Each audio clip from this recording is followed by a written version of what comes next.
Today, I am delighted to have as my guest Jennifer Aquino. Jennifer is the first interviewee of the second season of my podcast, Authentically Debs, that is from the entertainment industry. Jennifer has an artistic career that includes on-camera acting, theater, commercials, commercial voiceover, animation, audiobooks, and she also has a business career. And I'm going to let her tell you about that, as well as the other things in her life that she's passionate about and also very successful at. So, without further ado, let's meet Jennifer. Hi, Jennifer.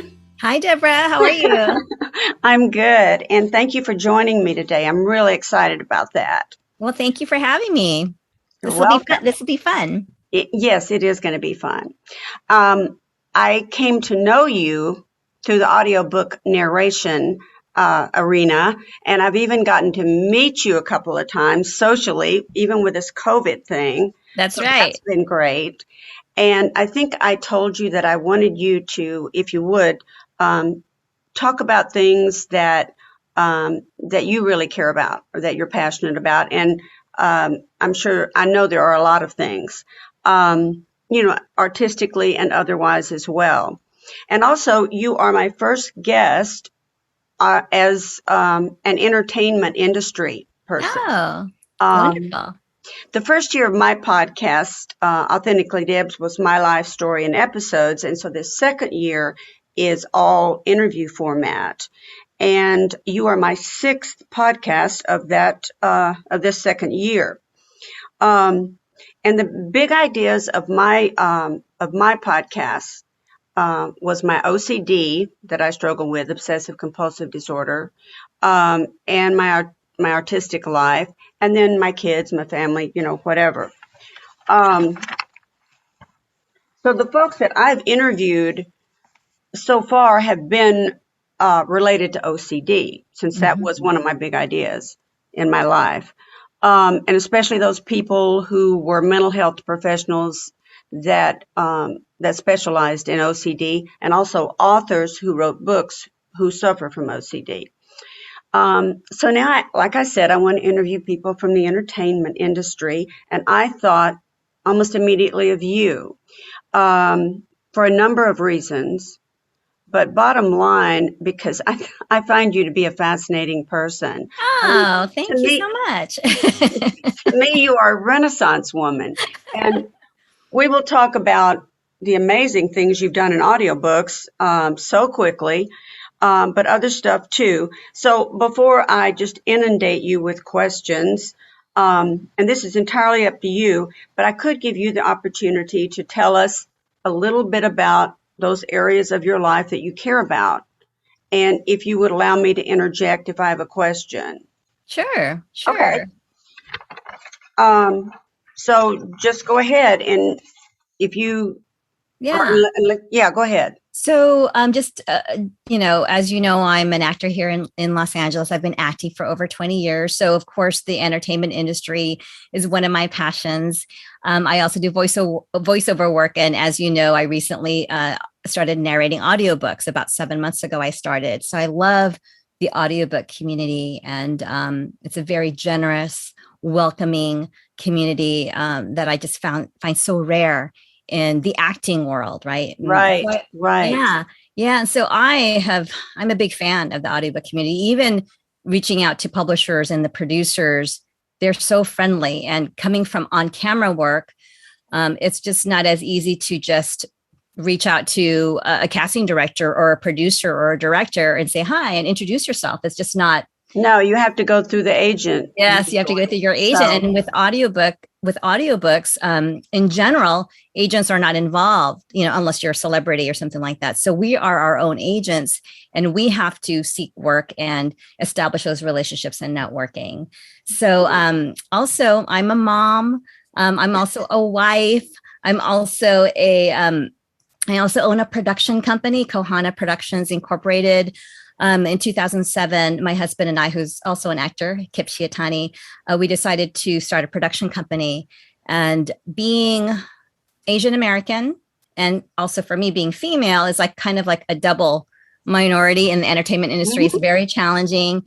And instead of waiting around for roles that we want to work in, we decided to start producing. We started producing in theater, and then we segued into film, and we collaborate with writers, and we create projects together where we can tell our stories.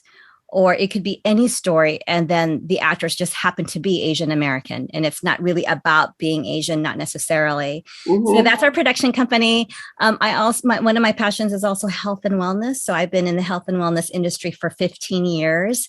I work with physicians and healthcare professionals, and through them, I'm able to help their clients live optimal health. So I train them with patented machines that we have.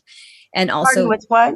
Patented machines, like anti-aging machines for in skincare, and also in optimizing their health. And so, it's been, I have a website called jensantiaging.com where I have free tips on how to live younger as we age. So I'm going to have to take a look at that for sure.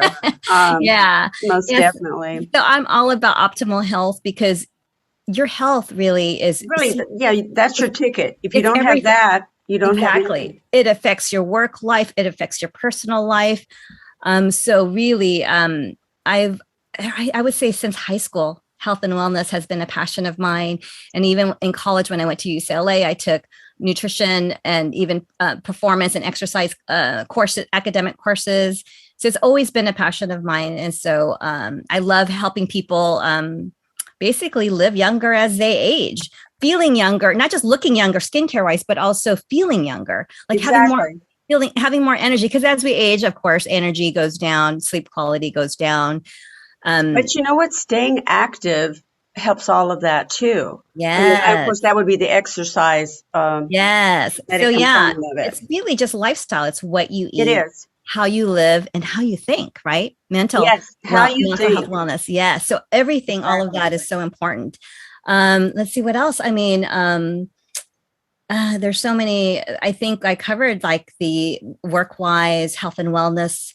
I talked about the audiobook industry, and producing. Was there any other areas? Well, I definitely want to talk about the audiobook industry, because Jennifer and I are both in that. And I did my prep book, and I was just talking to Jennifer about getting accepted by a publisher. And I've been working with the Great Audio Book Adventure with Elise Arsenault. And I know you started with that too. Yes, she is. She is my coach. I mean, I consider Elise my coach. I have taken her course, and I consider her still my coach. Okay. Yeah. But you, and there's not really a but you have just taken off like a rocket. I mean, how many books have you already narrated after 6 months? Yeah, so I started in February, and I'm currently working on my 17th title. And that's amazing. All with publishers, which I'm really happy and grateful to be working with. I love working with publishers. So, well, they love you too. I've read about some of it, and aren't you also going to be in AudioFile magazine? You're going to get a review in that? Yes, a review just came out today, October 14th. So a review from AudioFile magazine came out, and the book is called The Jasmine Project, written by Meredith Ireland. It's a really fun romantic comedy, and it was produced by Simon & Schuster Audio. So I'm really, really grateful for that opportunity. And we had a wonderful review that came out today. Yeah. That is great. That's great. But and also, Jennifer kind of mentors the rest of us in this wonderful community. You have you and Brian, and I guess Deanna, and who's the other lady's name? And also Andy Garcia Roos. Also, so there's four of us. Yeah. But they have a clubhouse room, and every Monday at 9 a.m.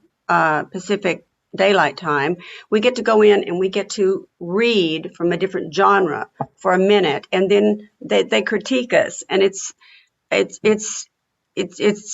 just wonderful. I mean, it's not. It's very positive, so you don't feel feel kind Yeah, of so nervous I anyway. wouldn't even say critique. It's like really positive feedback is what we get, Right. because the Okay. feedback that is coming from is not from being a professional or a pro, but really just being a simple listener, right? Because we all listen to audiobooks, so we're just giving feedback on what we hear, and it's very subjective. One person's opinion could be very different from another, but we're hoping what this room is that it's just a safe room where narrators can just work out and maybe take risks and try a genre that they've never read before, and maybe realize, I think I like this genre, and start pursuing that Yes. genre, right? So that's what we hope the place to be. And so it's really about us helping and supporting each other. I learn a lot just from listening as well, so I really That's what enjoy you it. guys say. And I'm Mhm. thinking, I just think it's so nice of you to do it because it's so helpful.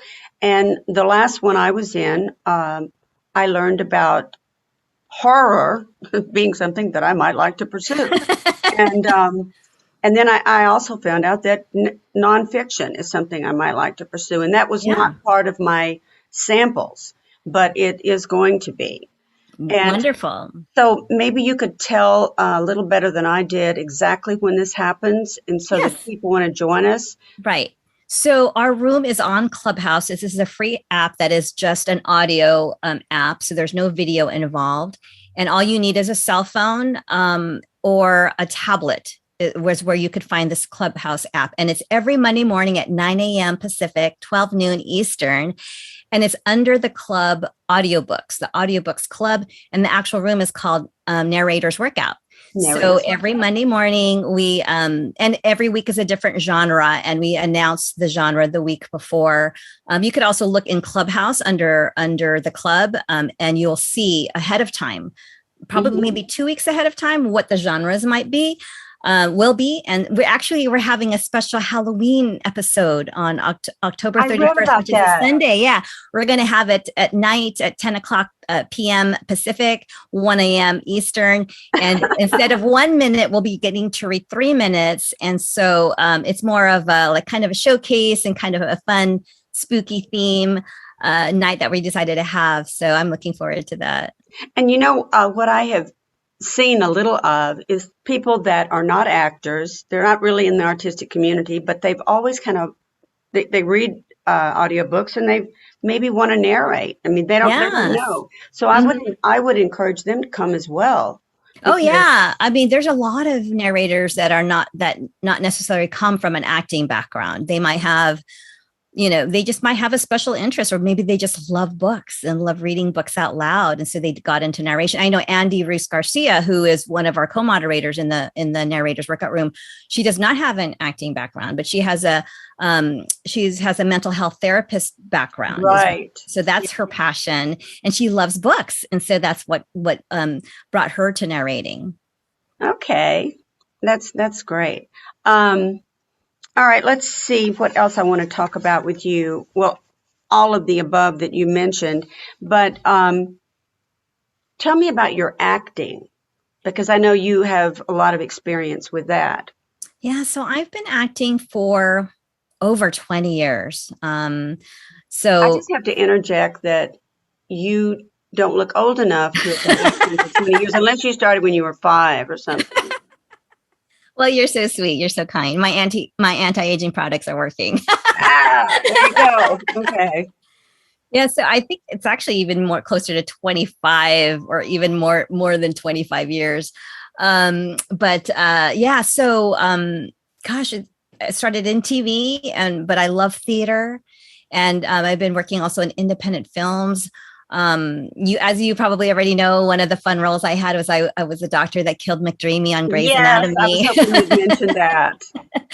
Yeah, so that's always a fun fact that I like to share. Absolutely. Even with the audiobook community, because a lot of people, even if they didn't watch Grey's Anatomy, they remember Sure. when McDreamy died, and that it was a big deal. It was a big event on television, And it was a very emotional episode on TV. I just remember on social media, there were so many Grey's Anatomy fans crying. They woke up the next morning with swollen eyes, and they would post pictures, and I can't go to work like this, and they have like swollen eyes. So yeah, it was a big deal, and so that was a lot of fun. But yeah, and so I love performing. It's just we get paid to play make believe, and tell these stories. Is similar as audiobooks is acting as well. We're telling it is stories. very much so. Yeah, very much so. Yeah. What was I going to say? Well, okay. We may come back to this if it comes back to me. Tell me a little bit about your wonderful daughter. Oh, yeah. So I have a daughter. Her name is Sydney. Who I did not think was your daughter. I saw the pictures and I thought, who is that? Is that well, it's hard. She looks older, a lot older, because she's also a lot taller than I am. So of course, her, being taller makes her older. But she's in her third year of the BFA acting program at Rutgers University in New Jersey on the East Coast. She's definitely an East Coast gal, but actually right now she is studying. She's in London right now. She's been in London now for a little over a month as part of the junior year, your third year in the BFA acting program. They spend their entire year in London studying at the Shakespeare Globe Theater. Oh my God. And getting her training there. And she is loving it. She loves her. I mean, she is just, it's a conservatory. So they're in classes morning until night. And then on Saturdays, they get to see theater. I mean, she sees like 1 or 2 shows and sometimes 3 shows a week. And so that is so important. I remember years ago when I lived in New York, I would see it on Broadway, but off Broadway as well. But people just see theater. I would see 2 or 3 shows a week, and it was just marvelous. We learn so much from watching, just like with audiobooks, we learn so much from listening to audiobooks, listening to other narrators narrate, but from watching. And so she loves theater. And so I'm so jealous. I wish I was seeing 3 shows a week, but it's such an amazing program, and they plan everything. They plan day trips for them. And then they get to do in-person events with directors and other actors and playwrights and authors and theater companies in London. So what a wonderful experience. And I'm so happy that she's thriving over there. But yeah, she's there until the end of February 2022. And that's when my husband and I will fly out in February to London to see her perform on stage at the Globe. So we're really excited and looking forward to that. So I think you had also mentioned to me that you have a love of travel, and obviously she does as well. Yes. So that's great. Yeah, no, travel is a huge, in fact, that's what I forgot to mention. Travel is one of my big passions. So I grew up traveling. My mom worked for TWA at the time. So I grew up traveling the world and for free. I mean, my mom was at a position at LAX where we traveled any airline, not just TWA, but any airline for free, and often first class. So I was very spoiled. I was very spoiled because now I have to pay. I'm just paying for economy, and but yeah, I just was so grateful. My mom flew me to New York to buy my prom dress. We flew to London. We flew to London and went to shop at Harrods for the after Christmas sale. I mean, I was literally in the airplane longer than I was in London. But those are the benefits you have when you get to fly for free. I mean, when there's no cost. I mean, I really took it for granted. So I actually love travel so much. I actually worked for British Airways for a little bit at the ticket counter, and I also would meet flights and so that was really, really fun working for British Airways. But yes, the love of travel for my family. It's such a big deal that every year we vote on our dream vacation, and then once we have that, we spend all year to plan what cities do we want to see, what do we want to do, what activities do we want to do, what kind of food and restaurants do we want to go to, that kind of thing. And so it's so fun. And that's where we spend our money, because that's where we value. So we save our money and we don't buy, the latest gadgets and things like that. Our money goes to travel. And I'm so glad that our daughter loves it. And we had her start to internationally travel starting at 7. And because she's also an artist, she loves museums. And so it was great to see art all over the world. I mean, my daughter, she would rather be anywhere outside of the United States than inside the United States. So she really, her dream place is to live. She would love to live in Italy or in Sydney, Australia. I would too. Yeah. She would love to do that. And, and I was having this conversation with my husband and, he does voiceover work as well. He's also an on-camera actor and director, but if we were to decide to just do audiobooks and just voiceover work, we really can live anywhere in the world and do this. That's true. That's right? true. So I built a home studio and pursued audiobooks, and I work from home, and there's not very many acting jobs where you could pick how often you want to work and when you want to work, right? So I think I was telling you I'm a morning person, so I love. Oh, I am too. I love totally. Starting my day in my sound booth, recording, starting it from a place of creativity and starting my day like that. And I love it, and then I have the rest of the day to do whatever else I want. But I've done my creative work in the morning, and it just kind of sets the rest of my day. But I could do this anywhere in the world. And we're seriously thinking about moving to Italy. Wow. Well, now when you are moving around, do you have a mobile audiobook? So there's so many places that you can actually narrate, and some people when we're first starting out, right? You can narrate in your closet, but I actually built my husband built it, the PVC frame booth. So I have I have that too. You could break it down, or you could just rebuy it again because it was so inexpensive, and then I just keep my blankets, my producer sound blankets that I have. And really that's where the money is, because I think the PVC frame cost me $35-$40 total, right, at Home Depot. So that, the investment is in your equipment. Mm-hmm. And that you could just bring with you, right? That's mobile and easy. Right. And then the blankets are just really heavy. But aren't they? Yes, they are. It's worth it to bring because they're quite expensive. I think they were $75 each or something. Mm-hmm. It's worth it. It's not super expensive, but compared to what the PVC pipes cost, that was where the expense went. The expense was really in the sound absorbing blankets. Yes. I thought of what I was going to mention. We were talking about the audiobook industry. You don't necessarily have to have an agent, but I just got signed with a new agent. It was definitely a level up for me. Congratulations. And, thank you.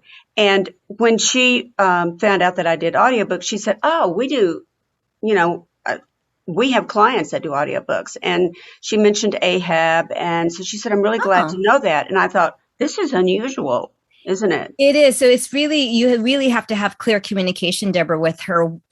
If she is actively involved with audiobooks, then it sounds to me, but you need to be clear with her, is that she's expecting a commission then. And maybe she'll, work for that. So that's a conversation I would have with them, because there's not. Well, I suppose if she gets me that gig, then. Right. But that's still, usually, like for on-camera work, even though, so I have an agent and a manager. So say that my agent gives me the appointment, I still pay my manager, even though my agent was the one that got me the audition. Or say that I have an audition from somewhere else, I still pay my on-camera agent and manager. Does that make sense? So it's inclusive. You don't want to just say, "Oh, well, you didn't get me that audition, so I'm not going to pay you commission." That's not that's not normal business.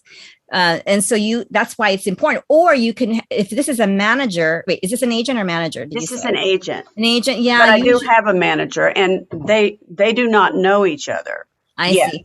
In the case of audiobooks, Deborah, I would advise you to you can certainly make that arrangement, but just make sure you communicate this ahead of time. Make the arrangement that if she gets you the booking, then that's when she would earn the commission. But since you could have this discussion with her, the majority of audiobooks is done without agents. So I wouldn't just be very clear with the communication that if she gets you the appointment or the booking, then she would earn commission. But if you get it on your own, that's an agreement that you need to make. That No, I agree with you. In fact, I talked to my manager and I told her about the new agency, and I told her that the agent would just rather work separately, and I didn't say, no, I will not include you, but, and I haven't heard back from her on that. I see. I see. As far as them working together, agent and manager? Well, no, as far as my agency getting me an audiobook. Oh, I see. And then, and this manager having nothing, really, I don't think she does audiobooks, that it would be a separate thing. And so I did broach that with her in an email, but I haven't heard back from her. But I do a Clubhouse group with her, and I don't think she may not have even because I have mail track, so I can tell if she opened it or not. But I don't think it's a real issue yet. But I am glad you mentioned that, because I am going to go into more depth with that with the talent agent. Yeah. I mean, the most important thing is communication, right? With all of our relationships. My gosh, yes. All of our relationship is everything. And I just want to share with you guys, because the only way I really know Jennifer so far is in the audiobook world, but you are the most generous person. Anything you find out, you let us know about. And speed dating. Now I am in the process of applying for speed dating, and me and technology, I had kind of a challenging time with Ergo getting all that information in the first time. And now the second time, it's problematic too. But again, these people are so nice that I think it's because I didn't know whether to go in as a new person but no, I don't go in as a new person because they already have all that. So I just have to edit it and stuff. But I mentioned speed dating because you also mentor people in speed dating. Yes. And so just for those people who don't know what we're talking about, right? Yes. So Deborah's talking about an event called speed dating, and speed dating is an event sponsored by the Audio Publishers Association, the APA. And the speed dating event is for narrators to pitch themselves in front of 30, 40, 50 producers online. It used to be an in-person event in New York, but now it's become an online event due to the pandemic. And we actually like that because the publishers and producers don't have to be on the East Coast. They could actually meet these narrators online. And so it's like Shark Tank. You're given 2 to 3 minutes to pitch yourself as a narrator. And it's a way for these publishers to know who you are in 2 to 3 minutes. And so I had such a wonderful experience in March of this year with speed dating. And and this was also with speed dating, you can't just do it every year. Right. But this was your first time. Yes. And you won the lottery. So it's a lottery because only about 20 to 22 narrators get chosen. And there's about 3 to 5 speed dating events a year. It used to be less frequent, but I think they're making it a little bit more now. So 3 to 5. And I had such a positive experience. And I have 15 years of networking, expertise, marketing and sales background, right? You definitely do. And so because of that, the experience was fun.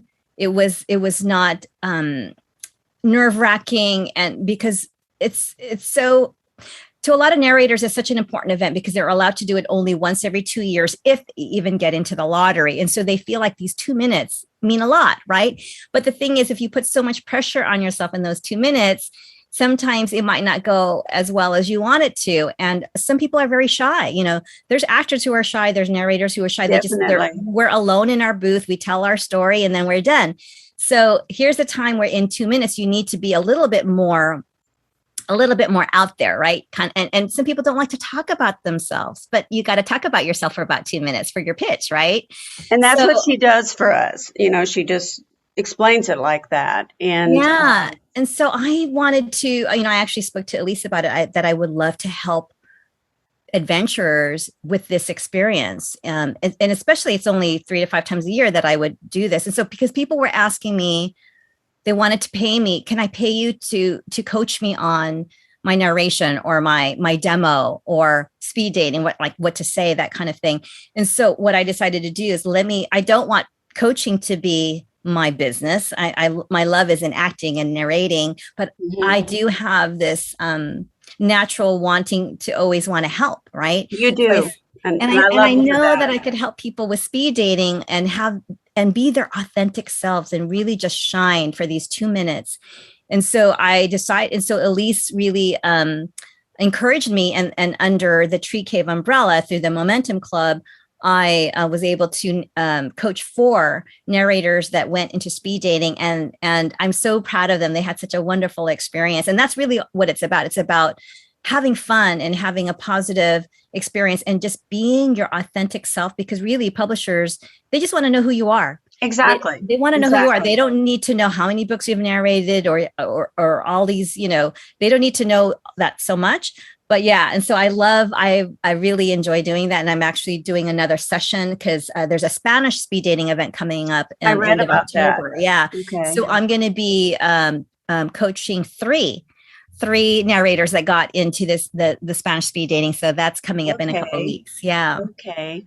Are you going to be doing that for those of us that are going into the December? Yes, I plan on doing it as of right now, every speed dating session. So the next speed dating will be in December. So if I'm hoping that we get many adventurers that get into the December speed dating, and then I would do a session probably about 3 or 4 days before is when the best time that I feel that, so that it's kind of still fresh, Right. And I don't want to get so into this that the people that are listening will say, oh, now I need to know what it is. But I do want to ask you, with speed dating, all the questions come from one person, but the producers and publishers are in the room, right? Right. So what they do is they actually type it in the chat, and then Michelle Cobb, who's running the session, so that you don't have to worry about reading the chat. You're basically directing everything to Michelle, and then Michelle will read the questions to you, and then you would answer the questions. Yeah. Okay. All right. Sounds good. And also, not only are you narrating, but in less than 6 months, you're also directing audiobooks. Yeah. That's really a lot, Jennifer. Kudos. Really. Thank you so much. I never thought about directing. I have this really strong relationship with a publisher, and he asked me, have you ever thought about directing? I think you'd be a really good director. And I never did. And I thought, I'm always someone who always wants to learn, an artist that always, we're always growing. You got to grow. You got to grow, or you're going to be stagnant. Yes. So I trained for about 4 weeks, and I learned a lot. And for me, it's like being of service too. Like I am helping the narrator be as comfortable as possible, and also getting the best performance out of the narrator. And in that sense, also telling the author's story as best as possible as well. And then I'm also representing the publishing company, and also being of service in that sense. And then also just, we need more BIPOC female directors in general. Exactly. Right? And so to me, I feel like I'm being of service. So they all know that. It's funny because so I finished training. I started co-directing some sessions at Macmillan. And then I have a producer friend, Hachette, who texted me, and she said, hey, Jen, I heard you're directing now. Is that true? And if so, I want to hire you. So I started directing for Hachette, which I really enjoy. But they all know that directing is not something that I want to do full time. My love is in narration. Mm-hmm. But I learned so much as a director, skills that help me be a better narrator, right? I have a question. Yeah. I know how talented you are, and they know that they already know you're a talented audiobook narrator, but why do you think they ask you about directing? Had they ever seen you mentor or direct or coach anyone? So a couple things. So as a director, it's not just creative, it's actually being really organized and being on it. And as I started my audiobook narration career, I wanted to build a reputation of not just being on time, but being early. So I deliver my audio early. I'm very thorough in my emails, and I try to minimize my emails to like one detailed email, like not multiple emails. Like, so you could tell in how someone Which communicates. tends to drive them crazy. Yes. Yeah. So you could tell by how someone communicates and how they work, what kind of person they are in other areas in their life. Really, how you do one thing bleeds to how you do other things. Mm-hmm. And because of that, how they just saw how organized and on top of it. Because as a director, you're also making sure that the engineer and the narrator has the right script, that things are done correctly too, right? Mm-hmm. And then that the audio gets delivered to the editor to the correct place. And it's always different every time. The editor's different every time. Your engineer is different every time. Your narrator is different every time. And so it's basically, but it's your ball game because you're the director. Yes, I'm running the show. Like I'm running the show. I'm running the show. So when they have questions, the questions come to me, and I'm basically helping. So like say I'm directing for Jen Patton at Hachette. I'm representing Hachette, and I don't want to bother Jen Patton. So I'm taking on that role. I guess which is something she would have to do if you were not doing it. Well, yes, absolutely. I'm helping her in that sense so that she doesn't have to worry about it. And I assure her that she doesn't truly have to worry about it. And that's the feedback that I got, that when she feels when she puts me as director in a book, she knows it's going to get taken care of. Right. And I would love that feeling too, if I were to hire someone. Oh, I'm hiring that person. I know I'm not going to have I don't need to worry. Right. It's all going to get done. And so that's really what it is. And also, I mean, in my training, it was just amazing I got to listen to auditions. And one of my assignments was listen to these 12 audiobook auditions, write director notes on them, and then cast the book. And then we got together. So you got to cast it as well. Oh, no, this is a practice. So this was a book that was already cast, right? Recently. So it wasn't like I was casting it, but he wanted to see what kind of directing notes I would give and who I would cast to see if it would match. And so after I did that, we got together. I listened to the 12 auditions, gave my notes. And then in the casting, in me selecting the narrator, the one narrator that's to narrate this book, I picked 3. And I gave a number 1, a number 2, and number 3. And I told him why. And what was crazy is my number 1 choice of the 12 was who was their number 1 choice. That's him, the producer, and the author. They came together. We had exactly the same number 1 choice. And then I told him why.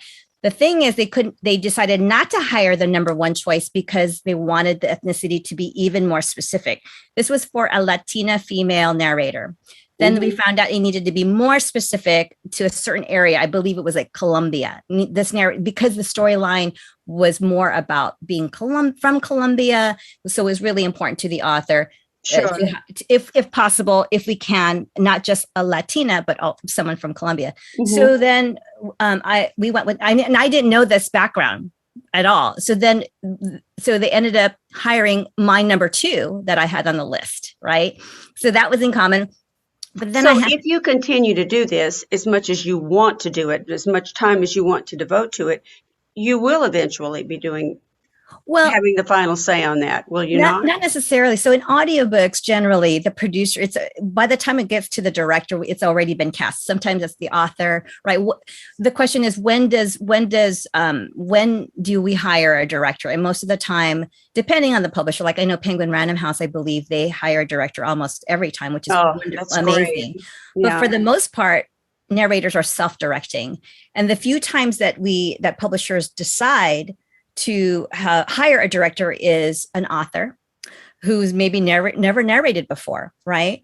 So they're not familiar with it and they want to be as comfortable as possible. So they'll hire me or a director to do like a prep session with them before the recording and just get them comfortable and get them confident, right? You do the prep session with the author? That's correct. I do the prep session. Yep. Okay. And like a couple of days before we record. So then when we were recording, they're already know what to do, right? And they're feeling confident and comfortable, and they could just have fun and just perform. So I do that prep session. And then sometimes it's also with a narrator that the publisher has never worked with before, and they want to hire a director to see how they do, to make sure that everything goes well. So that would be those. Well, with my first book, I want you. Okay. So you'll probably self-direct before anything, Deborah. You know what? That is why that Clubhouse group, what do you call the audiobook workout? Yeah, the narrator's workout room. Mm-hmm. One I go to every Monday, but I can't remember the name of it. That's so good for us, because that's kind of what it's about. I mean, that's why I just think it's so generous. I mean, I know you're telling the truth when you say you learned something too, but it's so good for us. Yes. Yeah. And it will help us. I see the range. I just see a variety of, and I'll hear something. Oh, I never thought about it being delivered that way. Oh, that's so interesting. And also I get to know you guys as narrators as well, know. Mm-hmm. And that's what casting directors, for TV film do. They think, wow, I never saw it that way. Sometimes I think they don't even know exactly what they want. So right. Until they see it. Right. Until they see it. Yes.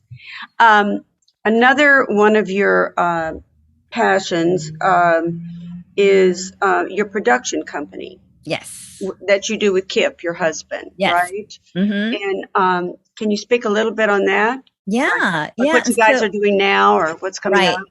So we decided to create a production company, as I mentioned earlier, because we wanted to have more control about the roles that we get to perform in and the stories that we're being told. Because oftentimes for us, it's like a few lines here, a few lines there, on TV. You've got to create your own content. You have to be proactive. Yeah. So we started collaborating. We started collaborating with writers and stuff. So we started with theater. We actually produced an amazing play that Academy Award winner John Ridley wrote, called 10,000 Years, and an amazing experience that was, because we got to hire our friends that we've known for so long in the theater industry. And theater, we don't get paid a lot in we're talking about small theater, like Black Box Theater, 99-seat theater, not the big musical theaters. But the money is, we don't do it for the money, we do it for the love of theater and performing. So we got to hire who we wanted, including crew, and it was just an amazing experience. Then we produced a short film called The Anniversary.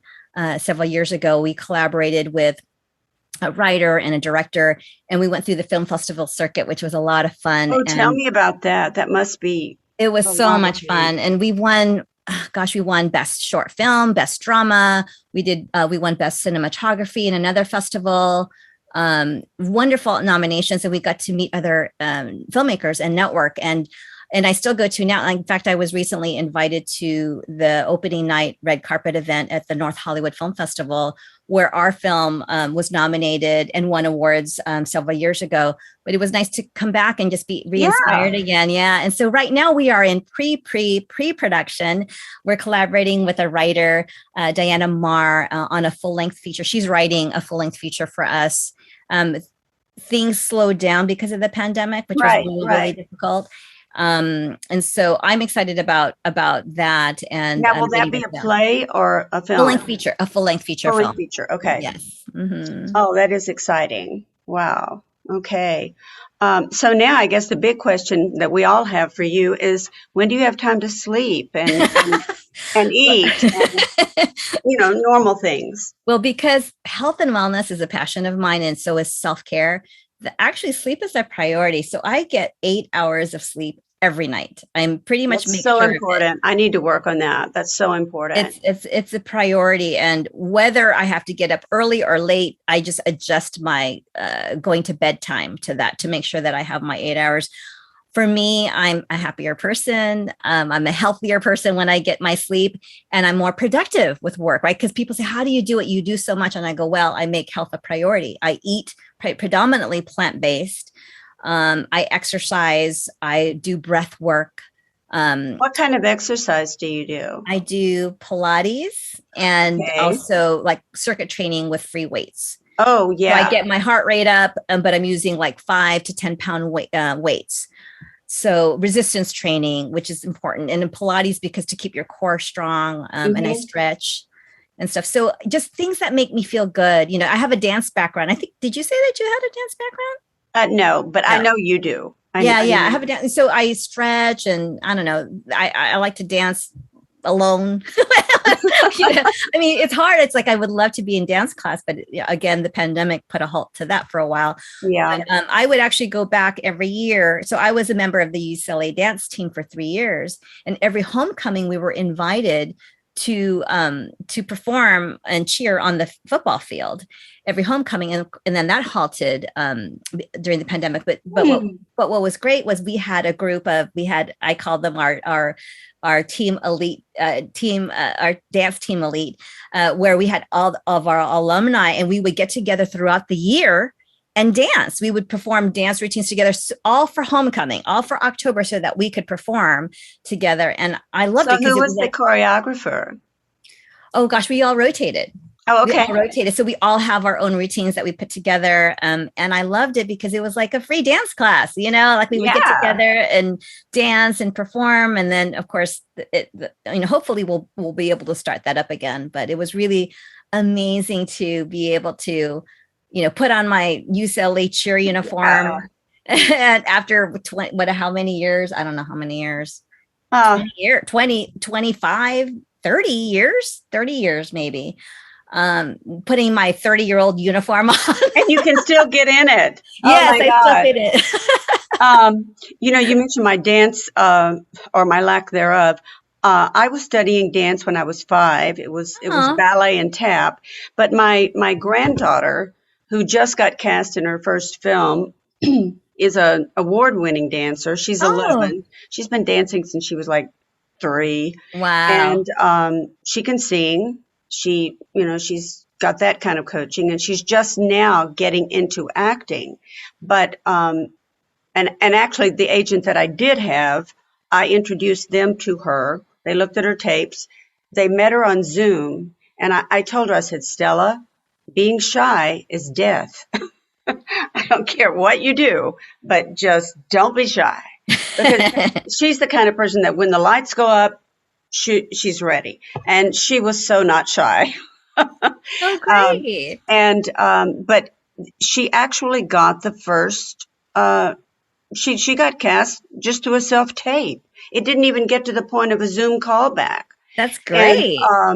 And then I think she has a callback on another one. But and her mother, fortunately, is in marketing and can travel. I mean, she can work anywhere. Oh, great. So, and as a matter of fact, I put some pictures of her. I didn't want to say what the film was because that's a no-no and all that. Right. But I, on my own personal website, I have news that happens every month, and I just had some pictures of her, like getting makeup applied, and she just had a blast. Oh. And what was so wonderful was that they were like yourself. They made her feel so at home. And after the first day of shooting, they all just gave her an applause. That's nice. It was just, and it's so important that first time was so good and positive, which makes her want to do it again. Right. And she has good parents, so you've heard these horrible things about kid actors, but no, they've got her little fanny in order. So great. Yeah, my daughter remotely reminds me of you. She's extremely organized, and so I just had to share that. Wow. Well, congratulations. That's amazing. Yeah, that is great. And I know one of the things she said was that she said, I have a home in Little Rock, but I also have a home in Redondo Beach, which she does. It wasn't really a lie. Let's see. I could talk to you all day. You've also told, we have talked, I guess we've already talked about the health and wellness thing that you have and how you work with doctors, and you have your own clients for that? Yes, I have my own clients. I have about, right now I'm not actively growing my health and wellness business because right now I'm acting. And so I've had for the last 15 years, a steady Gosh, I about 60 clients that I serve every month. 60. Wow. Yes, every month. So in the mornings, I serve my health and wellness clients. And you're That's still how doing that? Yes, 60 clients? every morning. Yeah. Monday through Friday, not so much the weekends, but I have 60 clients that I service. So basically a lot of it is like, a lot of them is questions and consulting. Like, I'll have someone that's saying, I want to start taking supplements. Can you guide me in that? Like, what kind of supplements?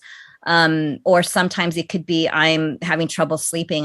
Sleep is really important. What can I do to have better quality sleep? Or something like,